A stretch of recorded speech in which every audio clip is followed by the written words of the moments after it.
I'm Lynda. I'm like on the verge of an anxiety attack, so bear with me. Wasn't expecting quite this many, so it's going to take me a moment. So if I suddenly tear up, my apologies, but hopefully of all the panels, people will be understanding. Okay, so like I said, my name is Lynda Bernhardt. The few times I play Minecraft when I don't get completely lost, my name is P&J Mommy.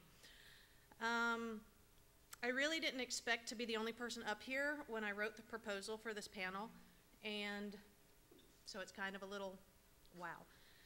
Okay, so what I'm going to do is I'm going to cover basically autism in general. This is the serious part. I'm going to assume that most people who are here have a clue what autism is, and that's why they're here, but I figured I should do the official part. Then I'm going to do my personal angle. That's me as a mom, so you're going to see a whole lot of pictures when I just tell you a lot of stories. And then where I want to go with this, both as a scientist and as a public administrator. I also, if you see, included a moment at the end where I get completely and totally overwhelmed for a moment, and then open for questions. I really did try to account for everything. I didn't account for this, though. So I guess first I should give you a quick little thing about me and why it says like as a scientist and public admin as well as mom. Currently I teach biology for college, and what I normally tell them at the first day of every class is I'm also a high school dropout, so I'm like a weird one. I finished 9th grade and didn't go back, and then I went back to college in 2005, and once I started going to college I liked it. So by the end of 2009, I had a bachelor's in biology and a bachelor's in philosophy, jumped right into master's, where I then worked for the master's of biology, master's of public administration, where I then fell in love with the idea of public administration, so now I'm currently working on my doctorate of public administration. I don't know how to stop. That's pretty much it. When I get to the personal angle as a mommy, you'll understand more of why the public admin, but I wanted to give you a clue because I have a whole lot of weird hats, basically, to get everywhere. Okay, Pervasive Developmental Disorders, PDD. This is what used to be the umbrella that everything is under. I don't know if everybody knows now. As of May, the ruling is that everything is just autism. There is no official Asperger's anymore. It's just autism. So I just wanted to cover, these are the older names, but I want to make sure you're aware of what they were. A lot of people basically say that you can see a lot of the symptoms as early as newborns or infants, a lot of them not until later. And the higher functioning, I think I get to that in a moment, tend to be much later. And you then run into a lot of people who say, well, you can't possibly be autistic. They would have been diagnosed when they were 2. And that's not true. And so it's kind of like my big old soapbox right there. Some of the symptoms for the PDDs tend to be like using and understanding language, difficulty relating with people and objects, events, unusual play with toys and other objects. In other words, we like things nice, long, straight lines. They're pretty. Difficulty with changes in routine and familiar surroundings. We like everything to be nice and predictable, orderly, which is why I was laughing that everybody was very nice about filling in their seats and letting people know. So much better. Okay.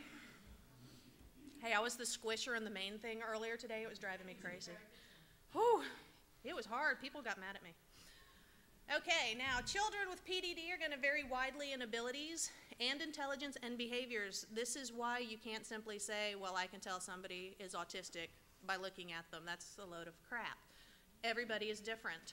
Some might not speak at all, others might be in certain phrases, others might be just unbelievably intelligent.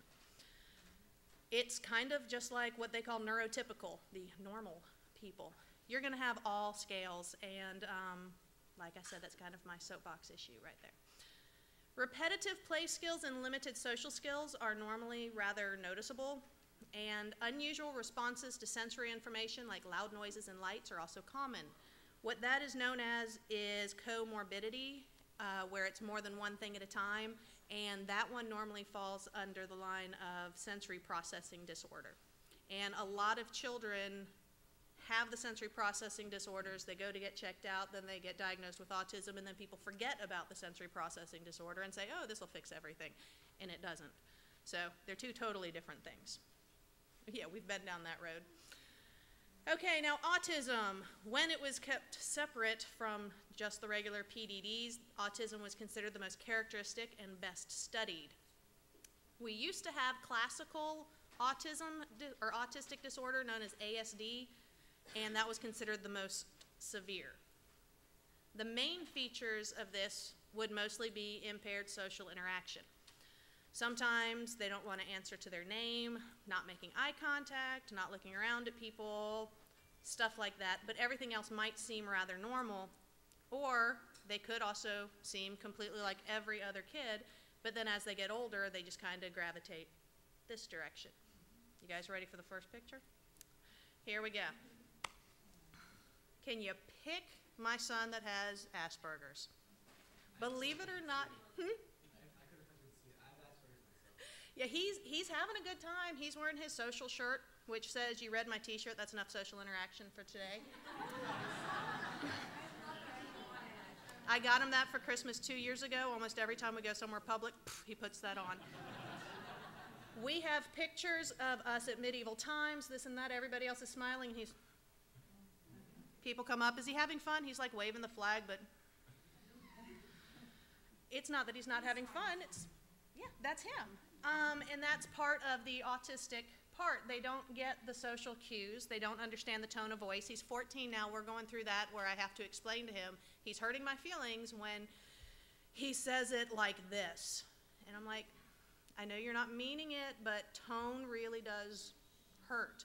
So this is one of those issues. Now, high-functioning autism. This is at one end of the autism spectrum. This tends to be more of what I lean towards, the high-functioning and Asperger's, even though Asperger's technically doesn't exist, and everybody keeps telling me I have to remember to say that, otherwise it doesn't match the medical stuff. I'm still always going to say Aspie. Well, these guys, signs and symptoms are less severe, and most of the time, they tend to have average or above average intelligence. The picture there, if you could see closely, is just an image, a recent one of my son, where he got birthday money in August, and I'd say probably most children are going to do something and buy nifty little things. The first thing he did was he got himself ordained online, because he's trying to start his own religion. He hasn't decided what yet, but then he could decide how many holidays he gets off school if it's a religious holiday. What he's holding here, if you can see very closely, is he also bought himself a title. So legally he is, and I am telling you exactly what it says, Grandmaster Brain Wizard. You can actually purchase a title online. I think it was 30 bucks. So we have these. We're about to frame them as soon as we have the money for it, but yeah. Now, unlike other forms of autism, a lot of times they actually might want to be involved with other people. They just don't know how to go about it. They don't quite understand the jokes, the jibes, the little, different types of emotions. They're not great at reading the facial expressions or body language. However, Jacob can tell you, quoting straight from a book or a web page, exactly how to tell if somebody's lying, which way their eyes go, and everything you're supposed to do, but when it's face-to-face, it doesn't work. He knows it here, but not here. This is just more information about Asperger's. Basically, they want to know everything about their topic of interest. And when they're talking about it, they don't have a clue whether or not you care about what they're talking about. And you might be walking around the house and they're following you room to room and they're telling you all about the physics of Star Wars, which we went through that. We actually have a book. He had that when he was 8. Then we also have Minecraft. That one's at least more interesting.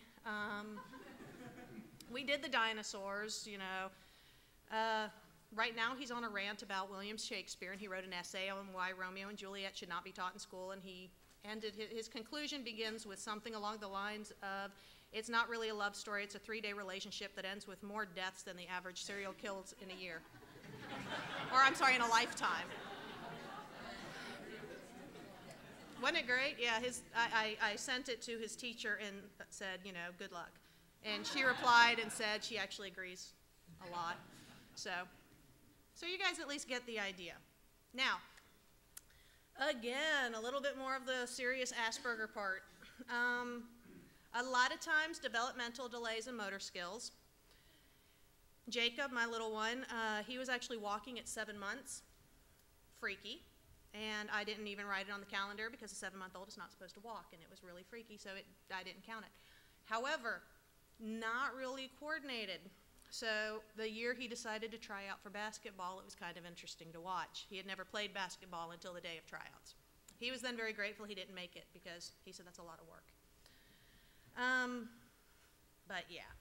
Now, this is an example. Jacob wanted to be in Cub Scouts, and he's now actually, I think, a first-class Boy Scout.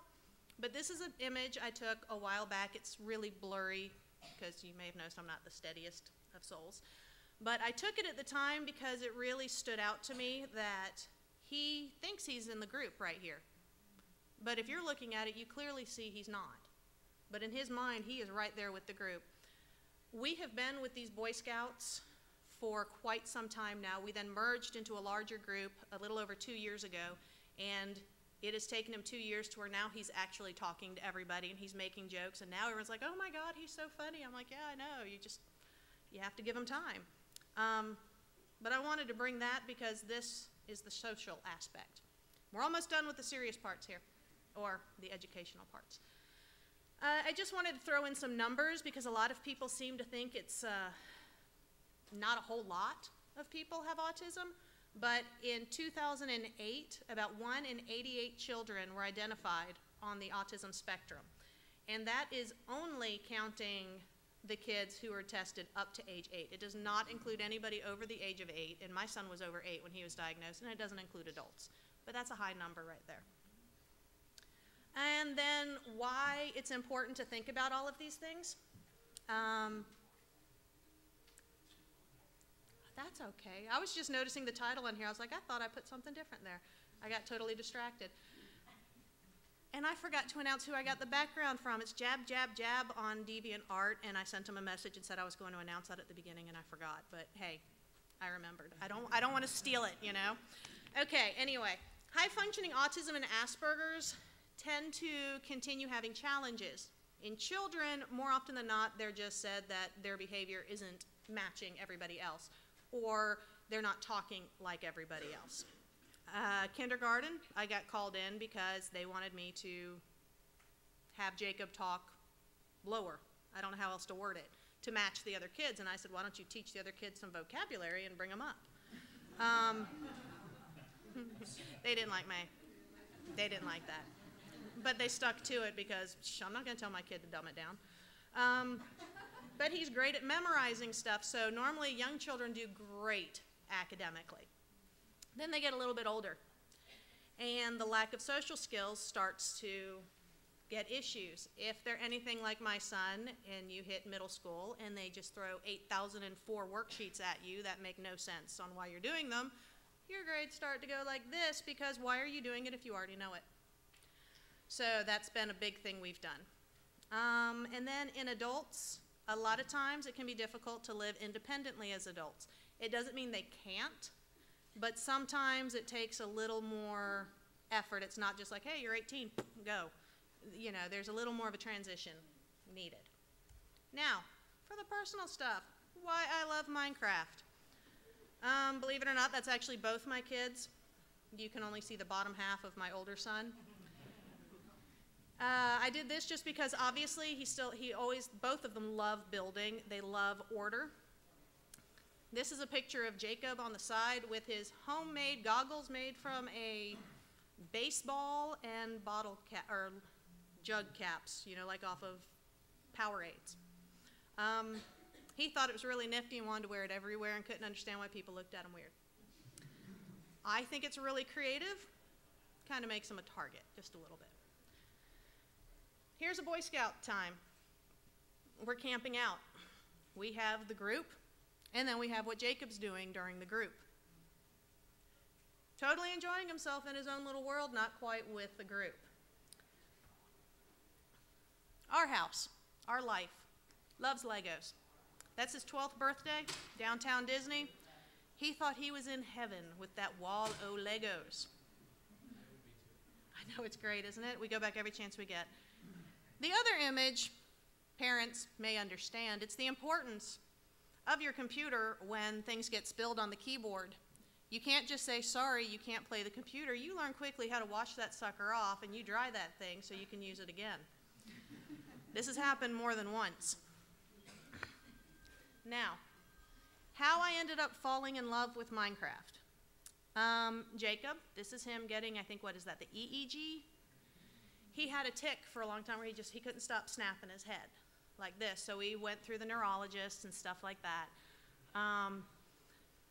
When he was having his harder times in having complete and total shutdowns where he can't even answer, you know, what is your name? He can't answer it.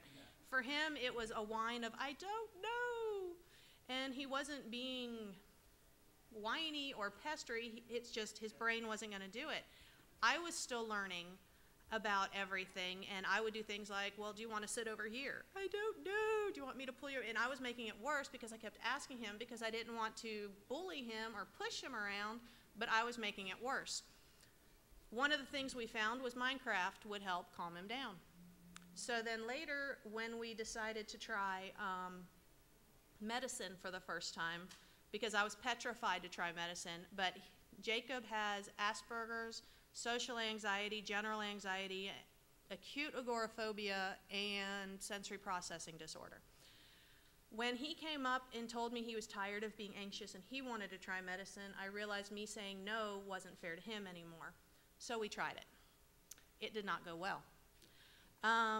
I wish I had spotted the signs earlier because it got to where he was picking holes in his arm, and I thought it was just not being able to leave a bug bite alone. We were like wrapping his arm at night in gauze, and then it ended up him having full-fledged hallucinations at school, and it got really rather scary. So how I would calm him down was Minecraft. Talked about Minecraft. We had screenshots of Minecraft. We talked about, what are you doing with Minecraft? How are you building this? What do you want to do with that? I learned so much about Minecraft, it was crazy.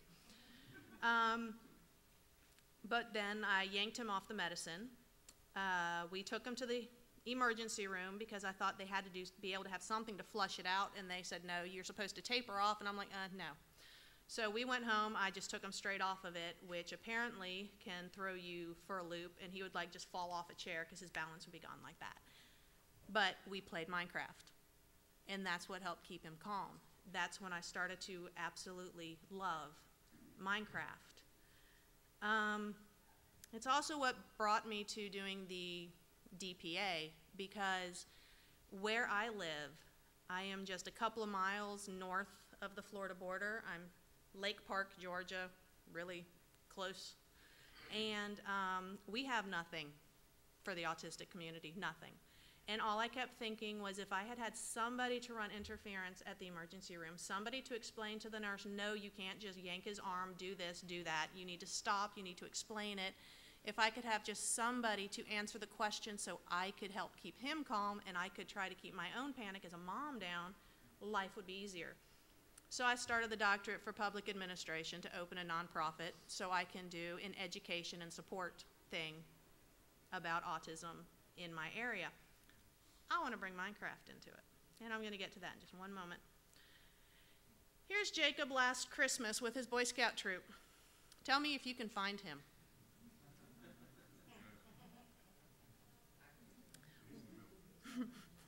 Not quite. He's the one wearing the gas mask. So he was the top popcorn seller last year, got an Amazon gift card, and I teach biology classes, and I get an email, you know, a little ping, and I check it, and from Amazon it says, your Israeli civilian gas mask with hydration tube and whatever filter has been shipped. I'm like,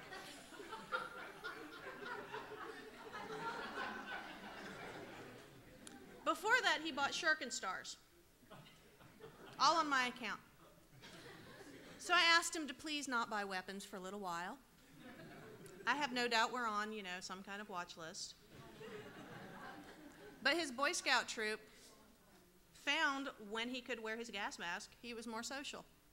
He would stay in the group. He would do the group photo. Believe it or not, he's smiling under there. You can't see it, but he's smiling.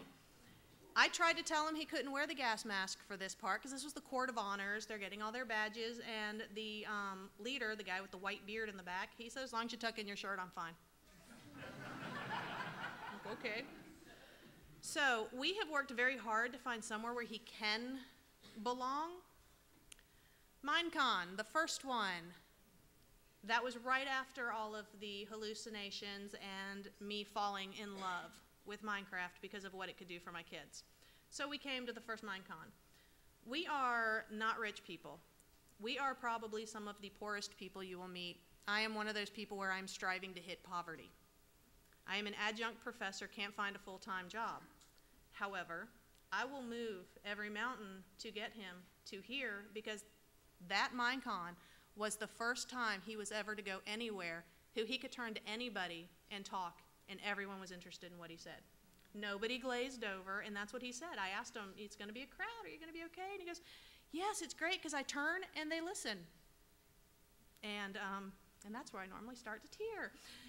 So I fell in love with Minecraft. I cannot say enough good things about Minecraft.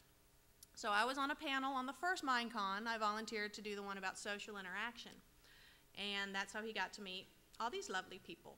And the kid who looks, that's Pax, that's my older son. He's just funny, he's a sweetheart.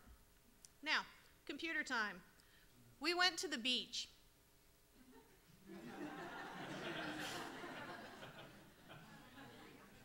Yeah. If you look closely, you'll see it's Minecraft on those laptops.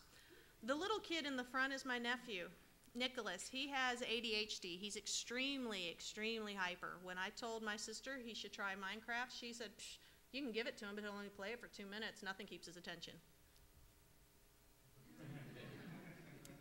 She was wrong. That is our cat, Fang. He gets tired of Jacob playing Minecraft.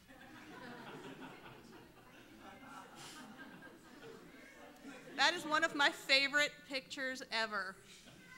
I don't know which is funnier, the cat or the look on Jacob's face. Now, I want to show also Jacob's humor. Okay. Can you read that Post-it? Yeah, reminder, don't die. And then he built a little rock house. Now, the Gingerbread House, I wanted to point out because it's just another epitome of his personality and his humor. When you look at the Gingerbread House, what you have to notice is it's a gingerbread house. The little guy with the cane is House.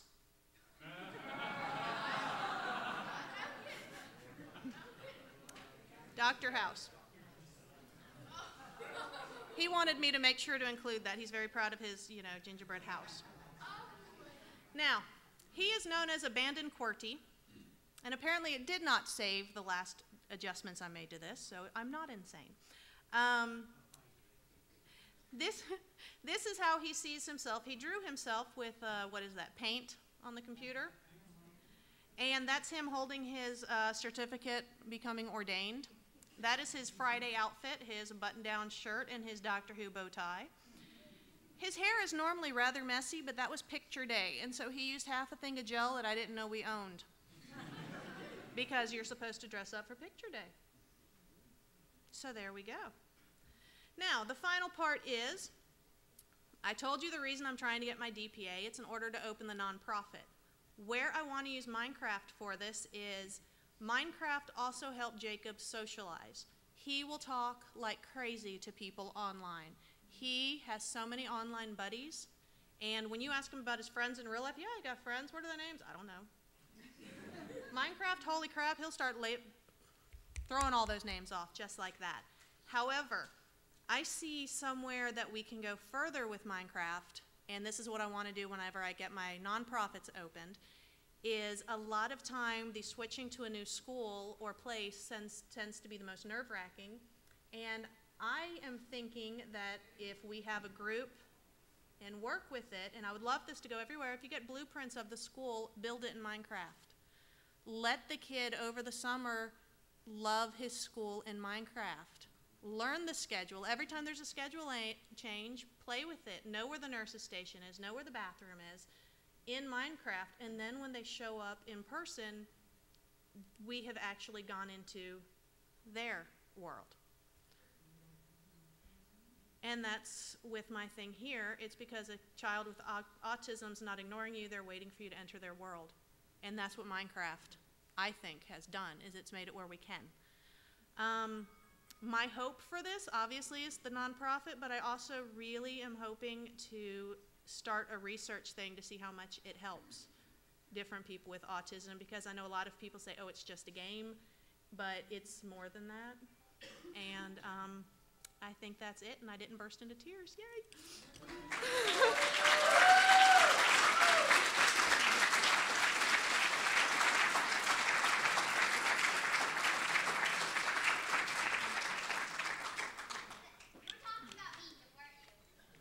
Talking about what? You? That kid seems like me. Well, you are exactly right then. Yes? What do you think it is about Minecraft that makes that connection? Order. Everything is completely and totally predictable and completely and totally logical. If you want a house, you get your wood. If you want a window, you go get sand and you turn it into glass. There's no eek, but they can still have the excitement in their order by throwing in the zombies, the creeper. I love creepers. But you can throw all those suckers in there so they can have the, I don't know, for lack of a better phrase, controlled chaos. Or that's just my opinion anyway. Yeah. We have a grandson that has Asperger's. He just turned 8. And some of the things that you said we could totally relate to. But our other grandson who is here is totally into Minecraft. When the other grandson comes over, he watches Connor, and so I've said to my son and daughter-in-law, you should maybe let him do Minecraft, but their concern is the going online part. So my question to you is, at what age did that part go? You reminded me of something that I forgot to mention. But first I'm going to answer that, then I'm going to do the part I forgot to mention. Is in my house, we have a computer. It's in the living room, and I can always see the screen. That's how they've been since day one. You cannot be on a computer online if I can't see the screen. It's a desktop, not a laptop, and my older son, who's now 18, he still has to do it on the coffee table, so I always can say. I mean, I'm not going to sit there and stare, but I can always spot check, and that keeps it there. But I wanted to mention, I just found out it opened, I think, just a couple of months ago, Autcraft. Has anyone heard of that? AUT Craft, and I think what I was told is it's a private dedicated server for the autistic community and their loved ones. I have not been to it, but I just heard about it, so I wanted to make sure to mention it. Yes. And they can't destroy, so we keep everything calm for the Aspies, because no one's going to come in and destroy what they built. So that's. Are you with that? I'm sorry. Are you with Autcraft? No, but my son, my autistic Aspie son, took me to it, so we've all signed up, and we all are on the server. So they're really good. I highly recommend them. Yeah, I just found out about it like a couple of days ago. How does your son with autism react to creepers? And when he first got onto a server, how did he react to creepers and trollers and cursors? At the beginning, we were very controlled, and so he didn't have to. The first couple of times it started happening, it was like people destroying what he had built, and it did not go well at all. And so he taught himself to open his own server, and that's how he solved the problem. Is he just made his own server and then put himself in God mode and flew all over the place, and I was really confused. I see a hand.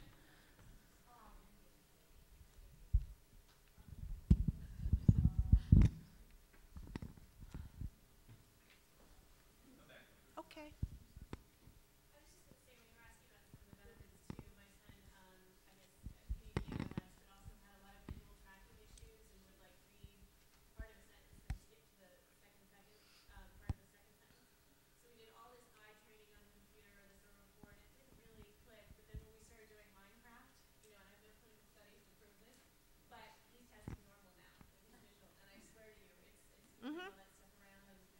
That's some of the stuff I would love to actually research. Yeah.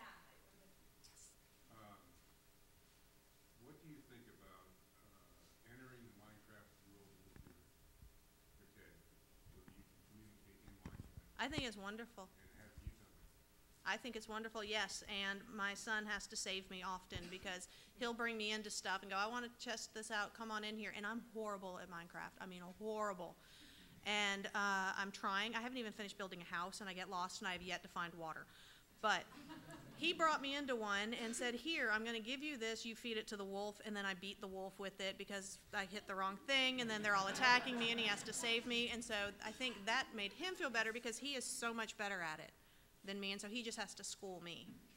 Is it a straighter line of communication on Minecraft?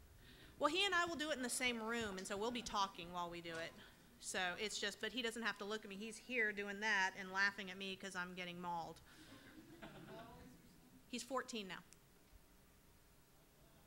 How old was he when you began the Minecraft experience? I don't know. To be honest, he was playing a pirated version first, and I don't know for how long. It's just, I would look, and he's like, look what I did. I'm like, it's a bunch of blocks.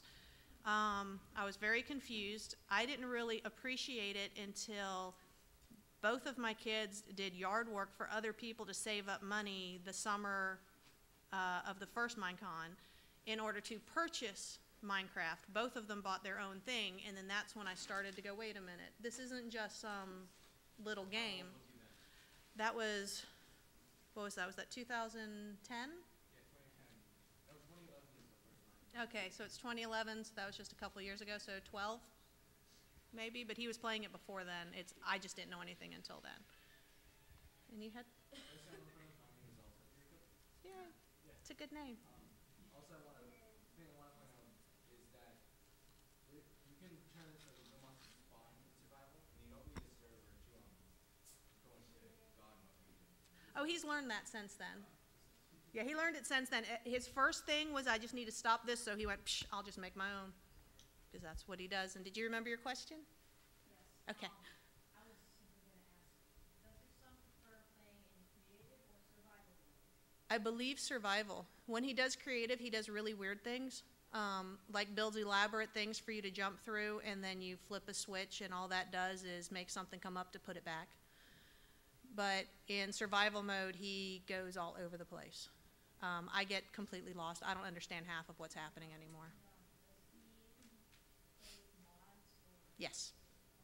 I know he does that. Not always, but a lot of times. Yes. As for your nonprofit that you're envisioning, how do you envision basically Minecraft being integrated into the programs for autism?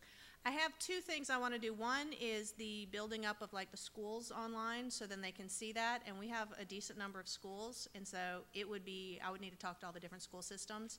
The other part is I work at Valdosta State University area, and I actually teach for a different college on their campus, but I'm a student with Valdosta State University, and I'm trying to get them involved to see if we can like put it on the library computers and meet there, so the kids who aren't comfortable talking face to face can all be in the same room playing the game and communicating, kind of like what's happening here.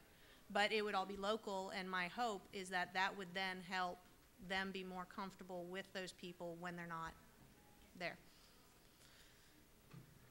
Yes. My name is Jacob also. See, it's a great name. One thing that I learned the hard way is on servers, if a kid goes on the server, it normally says whether griefing or destroying objects of other people's is allowed or not. So that could help some parents if they want to protect them. Are you parents asking the question? Hear that one? Yeah. All right. Yeah. I also have my brother with Asperger's who's also 15, so I was wondering. I was about to ask if he was Jacob. But is there any other things that your son enjoys? Yeah. Minecraft was the biggest and the greatest and the one that still has my heart, but he is a huge Gary's Mod thing. He's been doing the Fallout stuff, and I can't remember the name of another one. He does all these goofy ones, but it's a lot of people he met through Minecraft. They then go there and they play these together. So it's still social. It's a little more on the But they're still funny the way he does them. So, yes, Do you say he plays Gary's mod? yes. Awesome, I was dying for that. He is a nut for Gary's mod, and it really freaked me out the first time I saw it. I was like, why does it look like there's some body just hanging there? He's like, oh, I'm just placing it over here. So, okay, I think we are done. I'm being told this. You've written a book. No. I'm a grandparent, and I've gotten so much out of this, what you said today, your experiences. We just have, our own grandson, what we see from him, highly intelligent, but immaturity level is like this. Yeah. But, you need to Thank you.